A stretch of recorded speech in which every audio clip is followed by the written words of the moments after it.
Shalom, everybody. Welcome to the second class on Jewish prayers and lay leadership. This is the Jewish community of Sedona and the Verde Valley. I'm Rabbi Alicia Magal, and you are all eager congregants who want to lead part or all of the services at some point, perhaps in the summer or at different times during the year.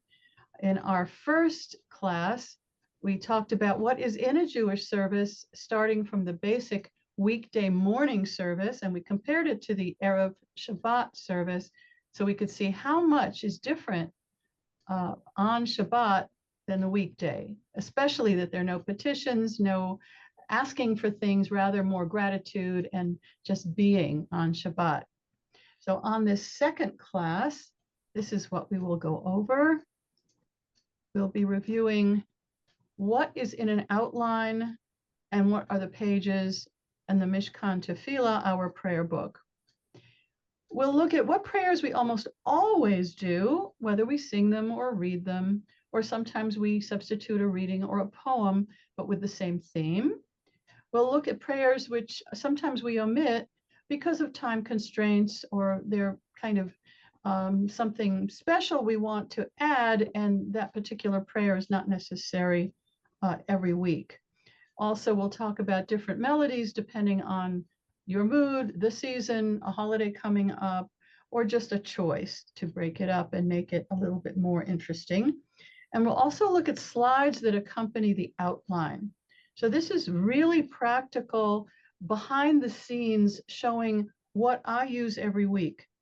What I'm not sharing is my own private expanded outline, which each of you would do with your Devar Torah, if you're giving the Devar Torah, with particular chords, if you're playing music, with your own notes. But this is what is shared with the tech team, both the person on slides and the person running the sound and the cameras, and also with anyone who is participating. They don't get the slides, but they look at the outline, and so they see themselves as one of the people having honors.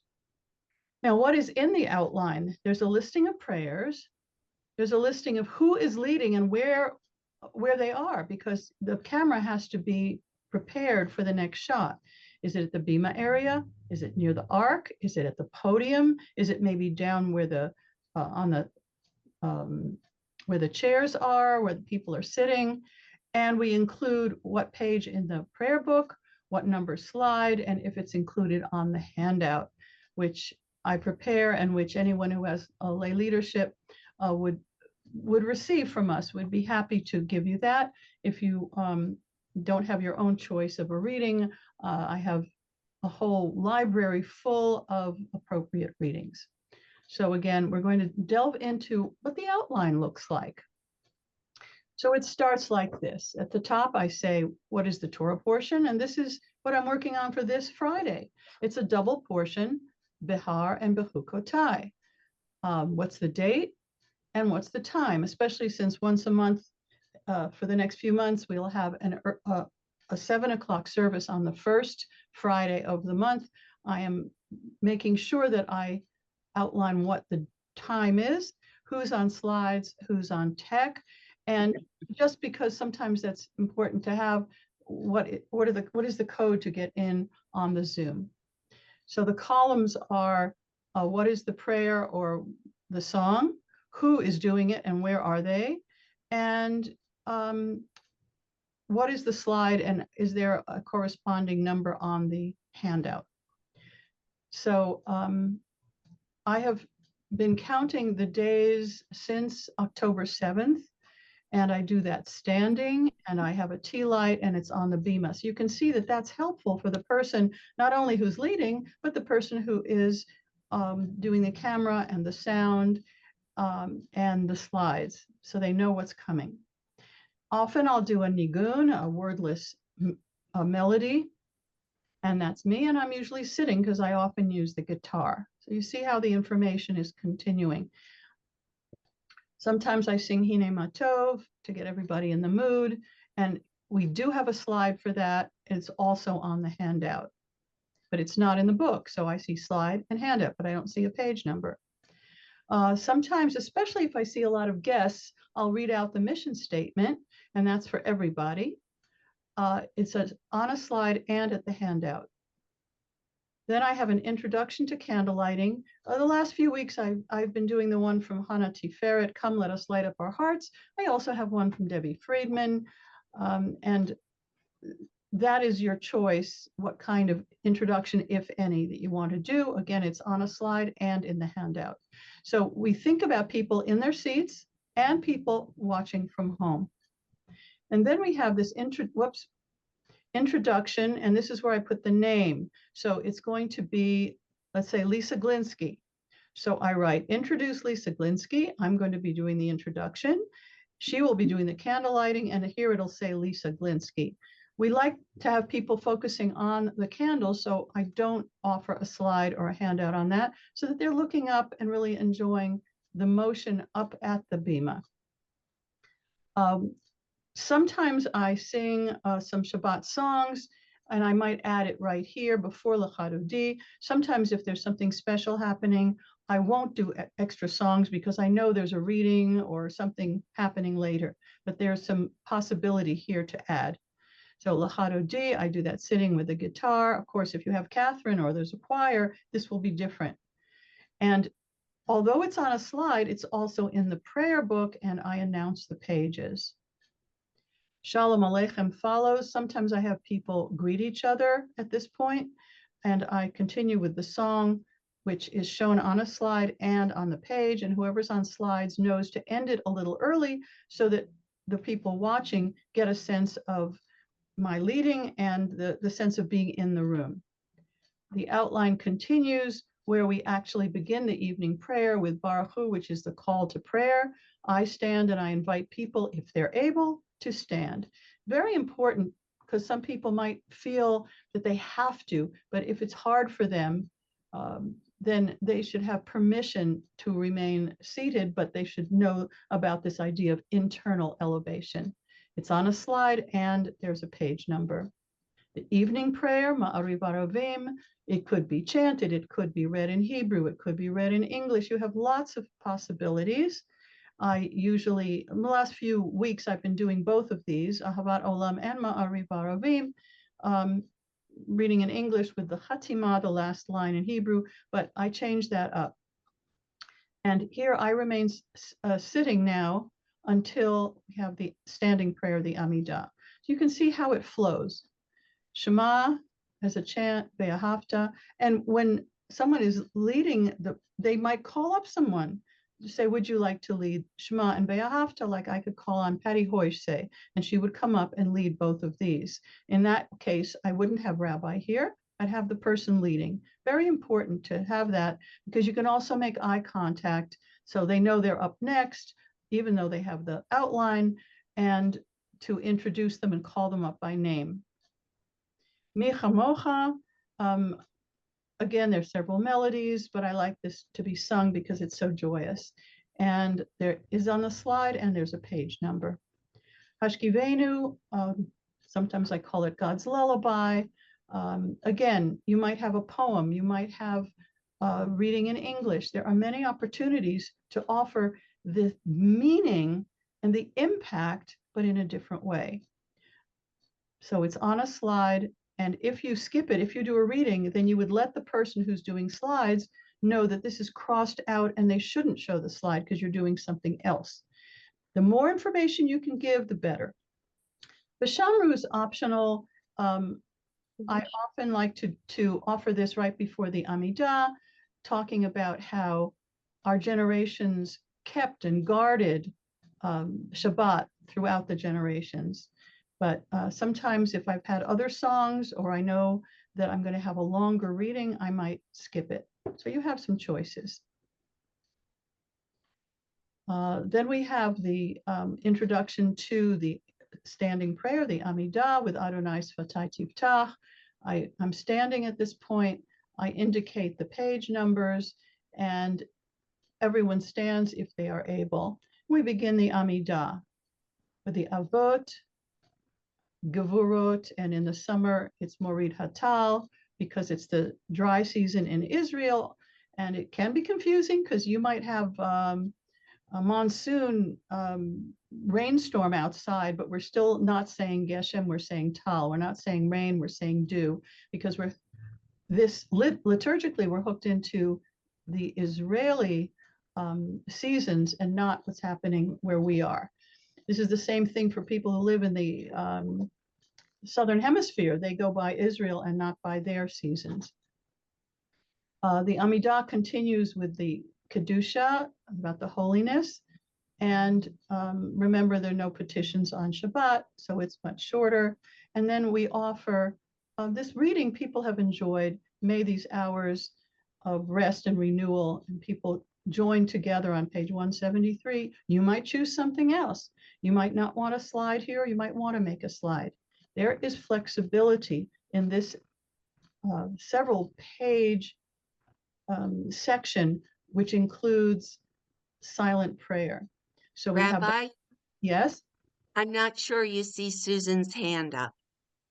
okay, let me stop for a minute. Can I just get to the end of the Amidah and then I'll stop for questions, okay? Sure. So Kedushat Hayom is the holiness of the day. That has to do with Shabbat, and it might have a holiday in there.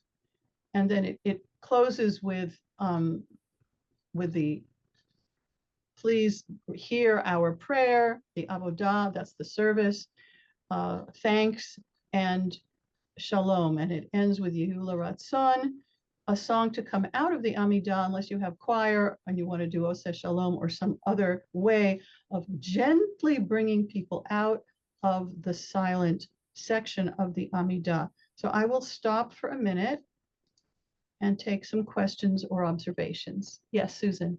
Yeah, on the Amidah, when you're reading it, there's always a choice of hakol or one other word. I'm having a senior moment. A team, yes. So thank you.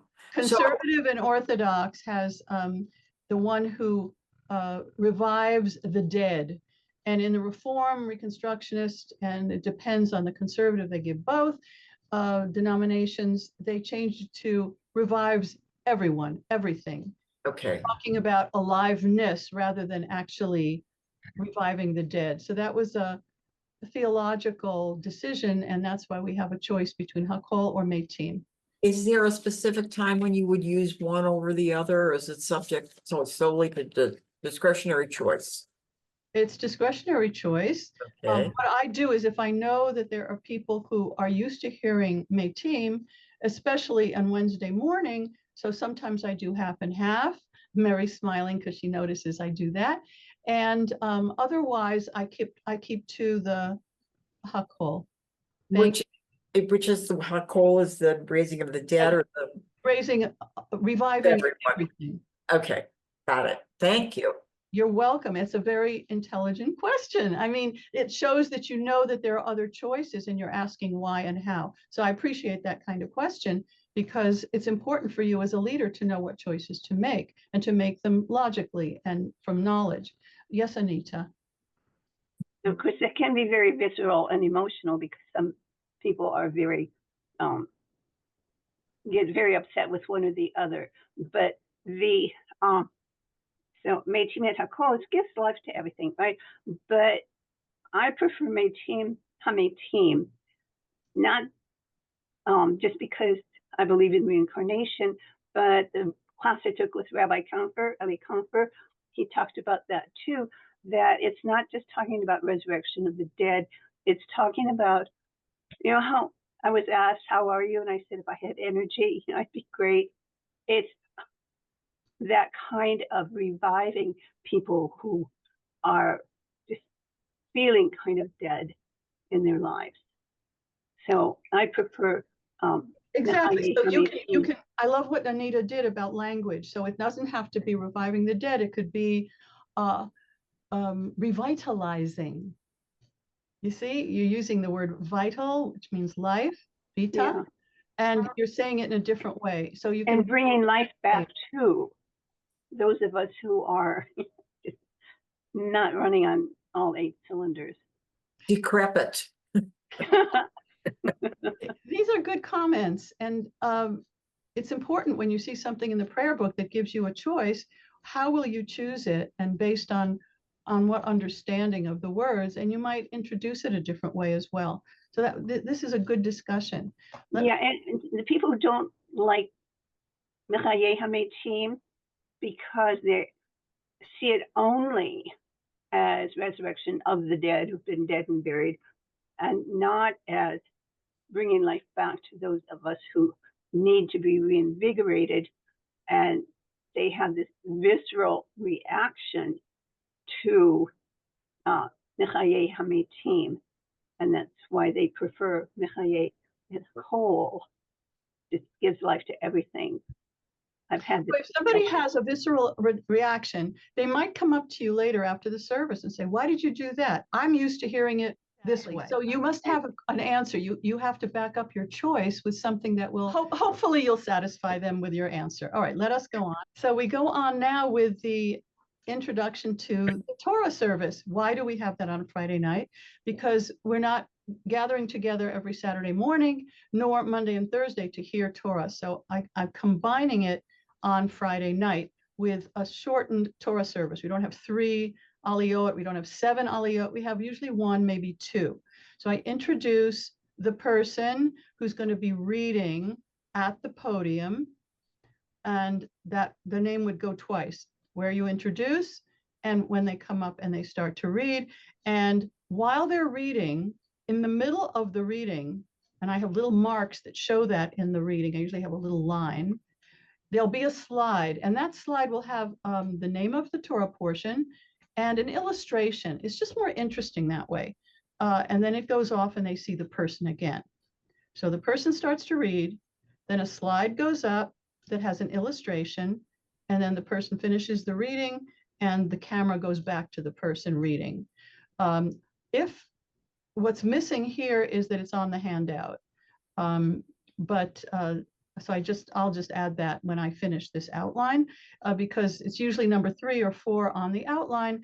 I like people who want to read along, they keep the reading in front of them. So then we introduce the person or people, usually 2, who are going to open the ark. And that's on the ark side of the bima. That is a direction for the camera. They know that, but it's just helpful. So 2 people are opening the ark. 1 person will be following around the room, holding the Torah scroll, and there'll be a procession. And the camera follows the Torah procession, so you see people reaching out with their prayer books or touching the mantle of the Torah. The Gabbai, usually Yonah Sahlberg, if someone else is acting as the Gabbai, we put the name right there. And exactly what happens in the Torah service and what the Gabbai does is the subject of next week's study. So I'm just going to say right here that that's what we're doing without going into it in detail. Now we introduce the person or the people or the group that has the aliyah, and that's at the bima with a separate mic. Yonah calls them up by their Hebrew name. So it's the Hebrew name, ben or bat, daughter or son or daughter of, and the Hebrew names of the parents. If it's someone who has converted, it's Abraham v'Sarah. They go to the head of the line, and they are like the original Jewish family. So they offer the first blessing, which is set out on the table, and the setup Marissa can help with, and you don't have to worry too much. I will have a separate page of what has to be on the bima. The rabbi or whoever is chanting, the name will go here, chanting their 3 lines or 6 lines or however much they're doing. And that will be on the slide in Hebrew and English, as well as on the handout. It's just an extra piece of information. Mostly I notice that people just look up and they like to just be involved in what's going on, but sometimes they want to take it home, sometimes they want to read along, sometimes they want to see how much of the Hebrew they can understand. So it's good to have it on the slide and the handout. Then they offer the second blessing. And I must say that from the renewal point of view and practice and custom, I like to turn to the person and at that moment offer a blessing. You do not have to do that. It is not traditional. there is a traditional formula of just thanking someone and saying, may they be blessed by the merit that they came up to the Torah, but you do not have to craft a blessing at all. So I wanted to make sure I said that. There's something special this week. We're ending the book of Leviticus. So I added this line, Chazak, Chazak, V'nit Chazek, the song about ending, may we be strong and strengthen one another as we end one of the books of the Torah. And that would be everybody singing. And I made an extra slide and I put it on the handout. So if there's something special like that, you want to add the line, add it so that you don't forget, and that it's available to people so they can go along with you. Let's see if there's any discussion on this section. Yes, I saw Harold and then Anita. No, okay, Anita. There's something a little humorous in the more traditional, after somebody has finished an aliyah and they say a whole Mishaberach, which isn't the Mishaberach for healing, but and they're doing it in kind of a Ashkenazic kind of Hebrew, and they add in, and who has is donating so much money, whatever it is, to the synagogue. It's like, excuse me, it's Shabbat, but it's kind of something that they, I've noticed that in very traditional, they often will do that. Well, the reason they do that is because many times in a traditional setting, if people have an aliyah, they make a donation. They do. Yes. To thank for having the honor. We don't require that, although some people do. I haven't mentioned that, but some people do thank me for giving them one honor or another, and they do send in a donation. So that's good that you're bringing it up. I don't, and will never put that as part of my blessing, however. Yes. All right. Yes, Susan. Yes, if we ever do a group aliyah, we have to remember that coming on the bima when the ark is open and the Torah is out is only for members of the Jewish faith, even though we may have some non-Jews in the congregation as voting members. And there could be non-Jews who are guests of people as well.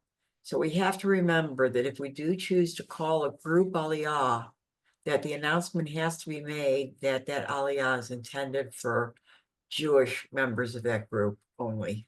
I know that is true. And a couple of times somebody who was sort of has some Jewish background or feels moved by the call to the Torah comes up, it would be worse to shame them and make them sit down. So just be very clear in calling them up, because once they're up, you would never want to shame a person. No, you wouldn't tell somebody to sit down. That's why you announce beforehand.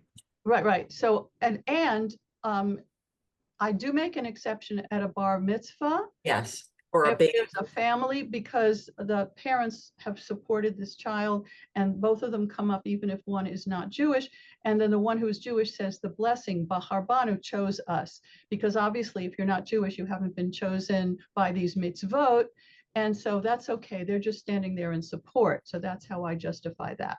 Yes, Mary.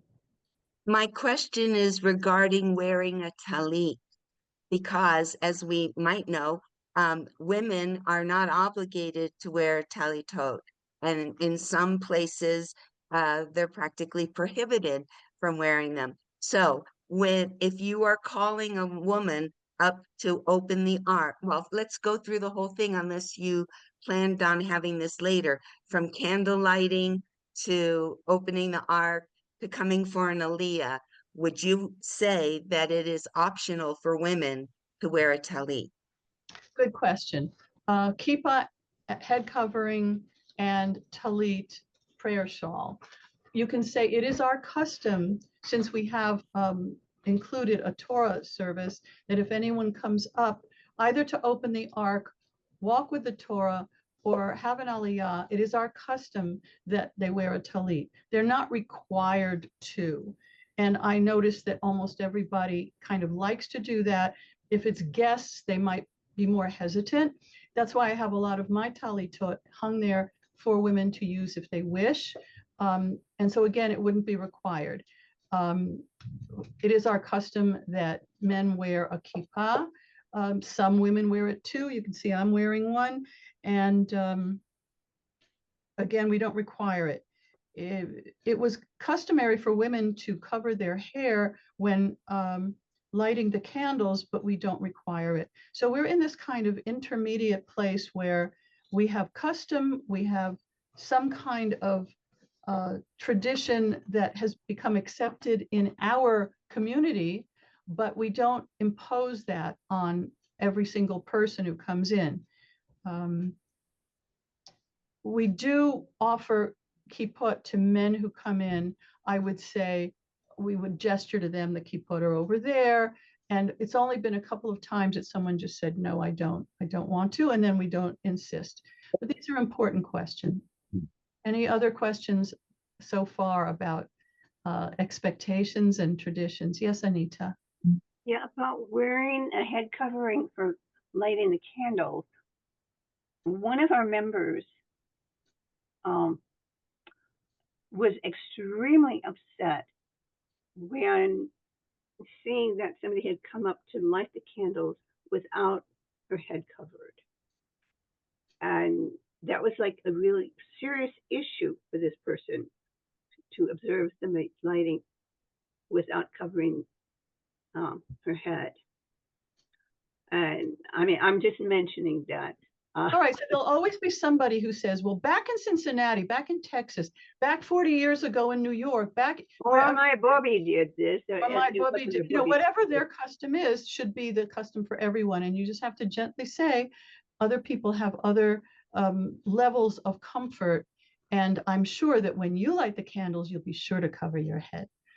So find a way to acknowledge their dissatisfaction and their upset, and think wider and help them to understand that we have a very eclectic congregation and many guests, and that we want to be welcoming and inclusive. And sometimes that means allowing someone to do something that's a little bit different than the way we expect it. Yes, Harold? The only thing that I'd like to say about that is, I don't know if you would agree with me, but these people are guests in our house. And when you're a guest in a house, you pretty much would like to conform. When I'm a guest in somebody's house and I know their wishes, I certainly do it. Yes, you do. And so that's why I usually couch it this way. I say, oh, shalom, we're so glad you're here. It is our custom. And then I finish the sentence. And then they have the choice to go along and be a good guest in someone else's prayer space, or to make it quite known that they come from some classical reform place where they absolutely refuse to cover their head. It's only happened once or twice.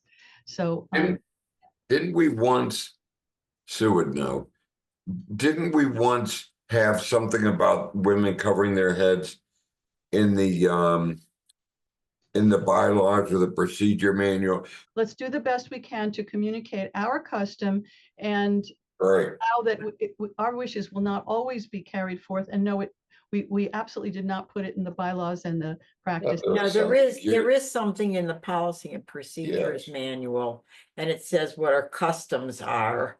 And the only real prohibition is having non-Jews on the bima when the Ark is open or the Torah is out.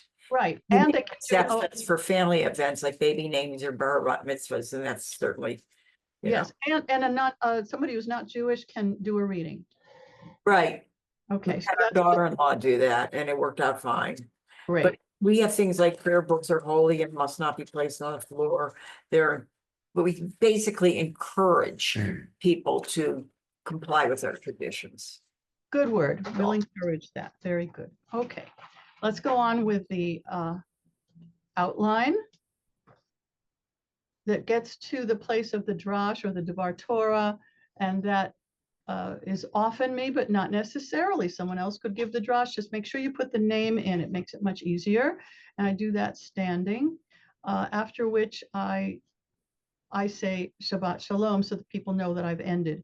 It's better if people during the service do not come up and say Shabbat Shalom, because that sort of gets us back to first gear when we're already in fourth gear moving along. So I say Shabbat Shalom at the very beginning. I say it at the end of my drash, and then whoever gives the announcements, like Sybil, will say Shabbat Shalom, and that sort of tells us that we're coming to a close. But the reader and the people in the middle should not be saying Shabbat Shalom. Often they do it, but I find it that it stops the motion. Just saying. Then comes the healing blessing, and you can either do Misha Berach that's on the slide. It's also on page 371. It's also on the inside back cover of the Siddur, or you can pick, there are many other forms of Misha Berach, of the healing blessing. You'll have some on the out loud list, which I can provide for you. And maybe you have your own quiet list as I do. This is one of the things that would be provided. We've added a prayer for Israel. And again, there are several of them. And while I can offer one that is on the slide, there are others. You can certainly substitute a different one. Just make sure you're consistent. If you change something, make sure that it's correct on the handout. Make sure it's either no slide or it's a new slide. Make sure that everything works. And Marissa will help with that. I will help with that. And we like to add simchas because it's been very kind of serious up to now. So we want the Siman Tov and Mazel Tov, some kind of happy acknowledgement of birthdays, anniversaries, grandchildren, whatever is happening. And we do have a slide for Siman Tov and Mazel Tov, which should only be shown for a very short time, and then back to the clapping and to the congregation and everybody singing. The camera has to be very sensitive to giving people at home a satisfactory experience where they're given the tools, the words, but they also get the sense of what's going on in the sanctuary. And I feel very strongly about that. So we're counting the Omer. I put in the number just in case I don't have my particular page in front of me. I always try to have a backup so that I can look in various places and have the information in front of me. Mostly I'll remember my Omer counter, but it could happen that I'd forget it. Therefore, I always give myself a backup. Not only that, but we also have announcing the new moon. I put that in the, I put that right in the outline, and it's on page 519, but you don't need to know that. It's something that I know. And again, if there's any information that you would need on a week when I'm not here, I would give it to you. So you don't have to invent the wheel. I've got it moving very smoothly already. Then we have Hagbah dressing the Torah. We put in the name of who's doing it. If there's nobody, there are certain people you know you can call on. Yona's shoulder is not well enough to ask her to do it. Sometimes she has done it in the past, but you'll call on somebody to either right in the moment, or you'll ask before the service, would you like to do that? Then we open the ark, return the Torah, and these are the same people who opened the ark at the beginning. And since we raise the Torah high, and we say V'zod HaTorah Asher Samoshe, I took out the slide and the page number because I wanted people, even at home, to feel part of the action of seeing the Torah raised up. Then when we get to it's a tree of life to them that hold fast to it, Eitz Chaim Hi, then we have a slide. So there's a lot of thought that goes into when you have a slide, how long you keep it up, and is there a corresponding page in the book or the handout. So I want to stop for a minute and just see any reactions to that. Yes, Susan? Does Andrea keep the list of who should be on the Misha Berach list, or who should be on the birthday and the anniversary list? Those are two different things. Yeah. It's a database of all the birthdays and anniversaries that Andrea has, and she sends that to me every week. She also has the yard sites, which she sends to me because she has to compute it every week. Depending on the calendar, it might be this week or next week. There's always a little bit of a question about when the Hebrew yard site, and then some people want it closer to the English date. So the light might not go on the plaque, but we will read it whenever the person wants. And sometimes someone's away and they say, could you read it the next week when I'll be there? Yes, absolutely.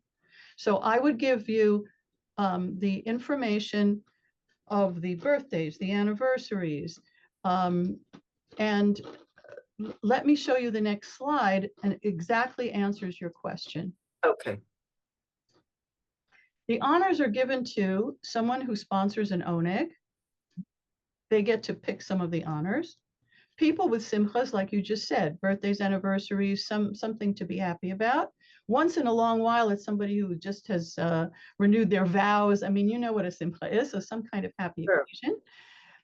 People who have loved ones whose yard site is coming up, because that also helps them have a reason to come. They'll have an honor, and they'll stand up when they hear the name called. So I usually call those people, and again, you'll get help with that. Now, let's say, like this week, so far, I don't have anyone to open the ark, and I also don't have somebody to do the reading. The other honors have been accepted over yesterday afternoon. So maybe there's someone who shows up consistently, and they come and they come and they come, and they haven't had an honor in a while. You might approach them right at the beginning of service and ask, and make sure you write it down so that you won't forget. It's important. So Rabbi Andrea and Marissa help with these lists, as well as creating slides and editing outlines. Mary also can help, and all of that should be sent to, I have a Friday night list of all the people who need to know these things. And you also include in that email list anyone who had an honor who's not usually on the list. So someone who just has an honor that week, you want them to have the outline. So I usually send that out sometimes Tuesday, sometimes Wednesday, sometimes here and there, it won't go out till Thursday. But if you're going to be preparing a lead service, you'll probably have it pretty much more in advance, because I'll be working with you, and all the people listed here will help you. Any questions about that kind of preparation? Rabbi, Yes. I was just going to say, if you could go back to the other slide, I would have a request for the people who, if you want to put up the slide, I'll tell you what I would just say as a reminder, where you have reading of the Mishnah Barak list, you might put in parentheses, ask audience, ask for, we're not, ask for additional people, Okay, good. So I'll add that to the, I'll add that about asking people and motioning with your hand and really looking at people and acknowledge. Right, And right. the same thing for when we get to Kaddish. That's Yes, very because good it's point. a good reminder, because for people who are not used to doing it, that it's right there in the outline. Okay, that's a good comment. I will add that to the outline. So these are some of the resources that you have. Now, I want you to look at the slides for the service. All of you have been to services, but maybe you look at it in a different way. And we have a new resource as of yesterday that I'm extremely excited about. So let me show you that. So my slides right now are cut and paste from various places. And every once in a while, Mary will help me make a new slide, or she'll fix something, because it is cut and paste, some from the book, some from other places. And sometimes there are a lot of words. This is very clear. And the mission statement, not that many words. But look at here, look at L'Chadodi. This has the first, the second, the fifth, and the ninth verses. That's very small writing, especially if someone's not looking at a big computer. So I will show you that we now have a resource that we didn't have before, and I'm going to ask your opinion, and also we're going to discuss it in RAC, whether we should switch over to some other kinds of slides. So I just want to go through it to show you. Again, Shalom Aleichem, you have the 4 verses here. The call to prayer. This is exactly the way it looks in the book, and it has very few words. This is the way is the easiest for people to see. And we say it's a call and response. So you start and then they answer. And then you can have it in English. This is the way we do it. And I always on the slide put the page number. It's easier to check that way, that you know that you're in the right place. Now look at Ma'ariv Aravim. I wanted the English to be there in case people want, in case, the leader wants to do it in English, not the Hebrew, but there's no transliteration. So I'm not completely consistent. However, I do put some pretty pictures sometimes, which, breaks it up and makes it a more interesting slide. But we have to think about, is this the way we want it, or do we always consistently want to have transliteration along with the Hebrew? Like this, Ahavat Olam in transliteration, and everlasting love, the English translation. So this is a very good model, but again, the words are pretty small unless you're looking, as I am, at a very large computer screen. We get to Shema, and I wanted that beautiful graphic to be shown, and so I copied it this way with, again, transliteration and translation for both lines. The second line is whispered. The first line is chanted, very loud, but we usually cover our eyes to go into a deeper meditation. And again, this is the pages in the Mishkan Tefillah. So this is a very successful slide. It looks pretty much like in the book. However, look at Ve'ahavta. In order to have the whole prayer on one slide, the letters are kind of small, especially if somebody's looking at an iPad or even on a phone. But we do have the transliteration, we do have the translation, and then I added the little Adonai, Elohechem, Emet. Here and there, I added words that would be on another page, and I just wanted them on the same slide. Now, I'm going to show you another resource that we have. So look here at Micha Mocha, transliteration, translation, and a picture. This is how I have created these slides over the past couple of years. But as of yesterday, I have a new resource, which is the entire prayer book from the CCAR publishing. So cool. And this is how that page would look. So you have exactly like, this is the editable version right here. So that's why you're seeing all the slides on the left. But look how it looks. Very few words, big transliteration, translation, exactly the way it looks on the book. And they go to the next few verses, the next few verses. So they'll take 3, 4, 5 slides where I have it on one slide. Look how beautiful it is. And it would be even bigger, except that I don't have it in the reader's view. I have it in the edited view. Here, this is how it would look in the reader's view. That big. So it's gorgeous. It's just gorgeous. And then they have the prayers and the poems that are on the left. You see? So you could choose that and have it as a slide. We never had that before. You're the first people in our whole synagogue, including tech people, seeing it. Here's Hashkivenu. And it looks like the prayer book. It has the logo of the prayer book, and it shows you where you are in the service, that we're up to Hashkivenu, just like it says in the margin of the prayer book.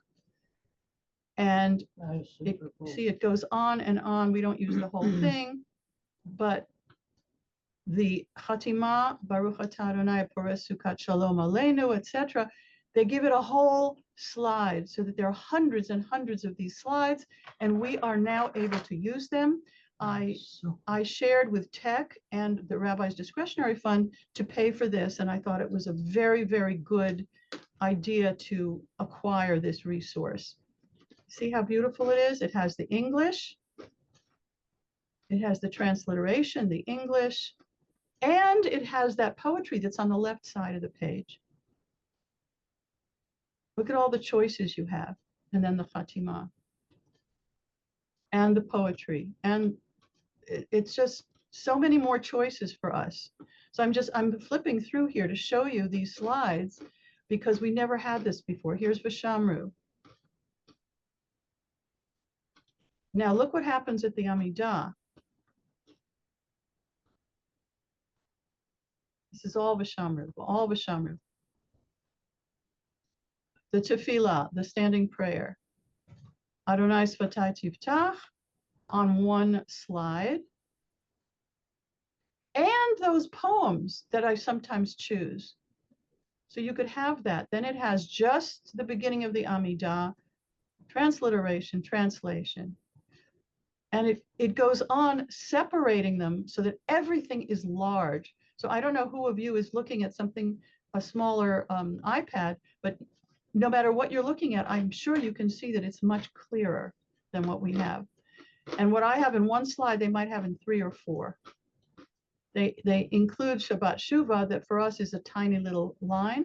So in between Rosh Hashanah and Yom Kippur, you would have this line, Zofreinu L'chaim, Melech Hafetz B'chaim. And you have it large and you could use it. Melech Ozer. Again, the poetry is there. Every single thing that's in the prayer book is here. Then the Gevurot, Mashiva Ruach Umorida Gashem. Let's see if it has and it has Metim or Hakol, just like Susan asked. I'm wondering if it automatically changes to Tal. Let's see. Yes, you see you've got the choice, Morid Hatal for the summer months. Again, Hakol or Metim, just like in the prayer book. So I'm spending some time on this to show you that we now have a choice and we could improve our slides. Micha Mocha. Okay. And again, more English prayers. And usually we have these, if I chose it, it wouldn't be on a slide. It would just be the people in the room. And that this expands who we can include. He's beautiful. And look how many slides they use to get to the end of that, where we would have that on 1 or 2 slides. I'd love to hear Mary, who's often on slides, your reaction to this. So I'm just going to move down to Gidashta. Well, I've often thought that we should have a better variety of the private part of the Amidah that people say. And these look like they'd be very easy to bring over and they're not. exchange. Okay, you cannot just copy them, but you can take a screenshot and make a new slide. I tried that. That's easy enough for me to do. Yeah. But I also had the question in the Hashkivenu. Mm-hmm. You say Malkenu when it is Shom. Right, I learned it Malkenu, king, and Shomenu is our guardian, and I just never switched it. Anybody who wants to switch it, go ahead. I'm just on automatic pilot at that point, so thank you. So the reform changed some of the words to be less like a king and more like a ruler. They wanted to be more gender neutral. That's the answer to that. So what you're asking about is the silent prayer. Look how many of the silent prayers are here. Look at this. And for Rosh Chodesh and Pesach and Sukkot, all of that is right here where we were struggling to put them in. And you and I have worked on that. Here's Ritzay. So we have more time and more opportunities. Of course, you would have to choose because you don't want all of these to come in with all the holidays. But you're absolutely right that we have more of the readings for the silent part. Look at this. It's a beautiful one. I mean, I can imagine adding this. So I'm going to, I have it downloaded and I'll talk to you, Mary, and we'll have a conference on what to add. Here's Modim. And look, 3 for just Modim, 4. And then the holiday. You don't have to turn to the later page. And it shows you here the page. So people who just bought the thin Mishkan Tefillah, it's on page 58. But those of us who bought the full prayer book that has holidays and everything in it, it's on page 176. So that tells you exactly where we are in the Amidah. This is just such beautiful work.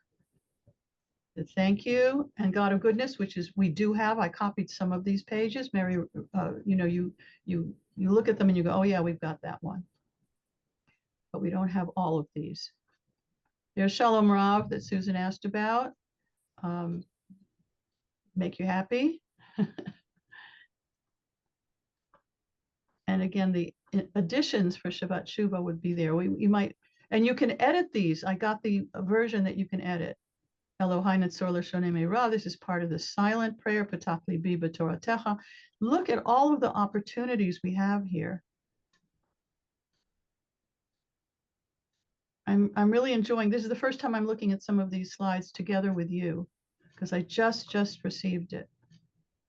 Oseh Shalom, more opportunities. Let us stop the wheels of every day to be aware of Shabbat. What a great reading. Find the stillness of the sanctuary which the soul cherished. Renew the covenant of an ancient people. I'd love to involve that and include it.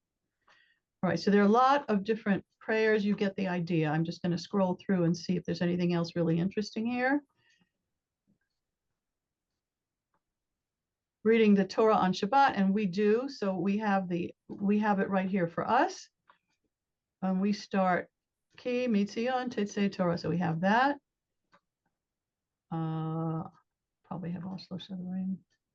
And then we have the blessings, which I don't think we should be showing because people want to see who's doing the Aliyah. And I don't think you really need to see it as a slide. You might choose differently, but that was the choice that I made. And this is opening the ark. You might want to flash that on for a few seconds, but I don't know if you really need to, but here it is. I mean, so many more opportunities. One who makes an aliyah might offer. These are very quick blessings that you could give before reading and after reading. We have those up at the on the bima.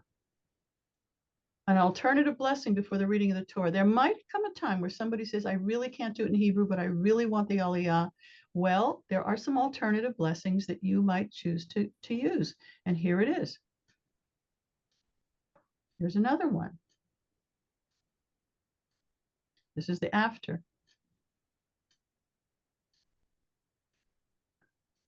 Nata b'tochenu, eternal life. You know, it's beautiful poetry. And here's the Misha Berach. We already have those. And at this point, I'm going to stop sharing this particular one from CCAR Publishing, and I'll go back to our slides just to show you the difference. I just want to show you the difference to remind you of how different it looks. So you see, I have so much on one part of the Amidah where they had 3 or 4 slides. Again, here we had to change Morid Hatal. They had it already for you for the summer months. So I'm just going to go through. So one here or there, we copied and actually printed, typed out some of the silent prayer possibilities, but you'd have a lot more. Here's one for Kedushat Hayom and Avodah that I just chose to write this way. But you have now more opportunities. This one you recognize, God of goodness, we give thanks. Son. So some of my slides are pretty successful, and others could be improved upon by the way the publishers themselves did it. Now, this is what I meant for during the reading. This is the Torah portion. It's a double portion, Bahar B'chukotai. It speaks about granting rain and beautiful crops and peace in the land. And I just choose pictures and create a slide here for visual interest and illustration that goes along with the reading to introduce the Torah portion. And this is what I chose for this week, B'chukotai. The very end, I will grant peace in the land. And then after that, we're going to say Chazak, Chazak, Benit Chazek. So you can see some slides stay the same and others change every week. This is part of my preparation. When I go on vacation, I usually prepare the slides for whoever needs them. And here and there, some people say, I don't need you to, I can do it myself. But that is offered to you as a help. Misha Berach, again, I don't have it in Hebrew. I only have the transliteration. I'm not consistent. And that might be something that, Mary and I work on to make it more consistent. We added this for one of the prayers for Israel.